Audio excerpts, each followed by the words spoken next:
अब तरीकाकार ये होगा कि जब पेरेंट जिसने अगर पेरेंट कंपनी है, एक कंपनी है, समझो यूनिलीवर एक पेरेंट कंपनी है, उसने बताओ क्या करती है, उसने बेन जेली कंपनी के 50% से ज़्यादा शेयर खरीदे, उसने बेन जेली कंपनी के 50% से ज़्यादा शेयर खरीद लिए। अब उसने 50% ज़्यादा से बेन जेली कंपनी के 50% उसके पास क्या हुआ, तो कि अब कोई भी डिसीजन 50% ज़्यादा अगर उसने शेयर खरीद लिए, तो अब इससे ये नहीं होगा, इससे ये हो गया कि अब उस कंपनी पर जो बेन जेली कंपनी जो यूनिलीवर ने खरीदी है, उस पर क्या कहते हैं, उससे ये हुआ कि यूनिलीवर के पास 100% कंट्रोल बेन जेली कंपनी का आ गया। अब बेन जेली कंपनी कहीं नहीं जा सकती सवाए फिर यूनिलीवर को छोड़ के, यूनिलीवर से कोई चीज़ पूछनी पड़ेगी, यूनिलीवर की मर्जी के बगैर कोई काम नहीं कर सकती।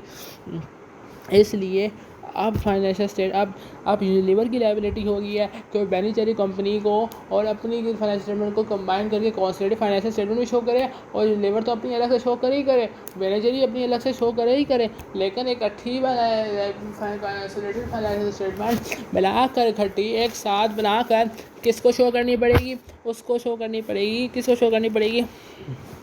क्या कहते हैं, यूनिलीवर को शो करनी पड़ेगी। और यूनिलीवर लायबिलिटी है क्योंकि यूनिलीवर ने 100% कंट्रोल ऐसे हासिल कर लिया कि उसने 50% ज़्यादा शेयर हासिल कर लिए, तो सब्सिडी के अब जब उसकी कंपनी को कंट्रोल उसका होगा तो कंपनी समझो उसकी है, तो लायबिलिटी को IFRS के स्टैंडर्ड के मुताबिक उसको कंसोलिडेटेड फाइनेंशियल स्टेटमेंट करनी पड़ेगी।